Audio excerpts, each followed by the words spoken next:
और जब इन्होंने देखा कि विदेशी कंपनियां किस प्रकार से भारत देश को अपना षड्यंत्र बना रही हैं, किस प्रकार से आज भारत देश में क्या कुछ हो रहा है, उस व्यक्ति की मनसा दशा तुरंत वहीं पर बदल गई और उस व्यक्ति ने सब कुछ छोड़ दिया। केवल राष्ट्र प्रेम उस व्यक्ति के अंदर आ चुका।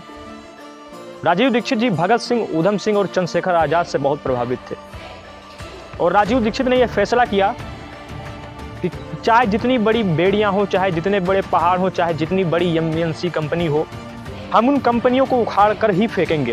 ये राजीव दीक्षित ने कहा कि मैं भारत को भारतीयता की मान्यता के आधार पर फिर से खड़ा करना चाहता हूं, उस काम में लगाओ। ये राजीव दीक्षित जी के वचन थे और निस्वार्थ भाव से कोई प्रेम करना राजीव दीक्षित जी से सीखे।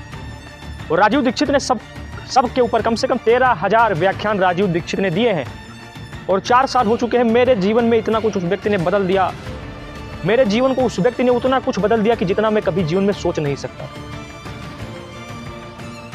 राजीव दीक्षित ने एक क्रांति उठा दी, हर जगह के लोग क्रांति से प्रेरित होने लगे। महज 43 साल की उम्र में उस व्यक्ति को हार्ट अटैक आ सकता है, जिसने दुनिया भर के रोगियों को हार्ट अटैक की दवाई दी थी, महज 43 साल की उम्र में। और आपको विश्वास नहीं होगा राजीव दीक्षित जी का पोस्टमार्टम नहीं कराया गया। राजीव दीक्षित जी की बॉडी डायरेक्ट पतंजलि आश्रम में क्यों ले जाया गया? क्योंकि राजीव दीक्षित जी के परिवार वाले भी थे, लेकिन एकाएक राजीव दीक्षित जी की डेड बॉडी को सीधे पतंजलि आश्रम में ही दफनाया गया, पतंजलि आश्रम में ही अग्नि दी गई। ऐसा क्यों? ये सवाल उठते हैं। उनकी डेड बॉडी लास्ट सीन पर नीली हो चुकी थी, उनकी बॉडी पूरी नीली पड़ चुकी थी। मतलब इस प्रकार से गुमराह किया जा रहा है या कुछ भी।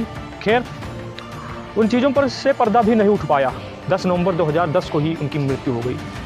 एक ऐसा महान व्यक्ति हमने खो दिया, एक ऐसा महान नेता हमने खो दिया जो शायद भारत देश को एक ऐसे शिखर तक ले जा सकता था जिसका कोई भी मुकाबला नहीं कर सकता था।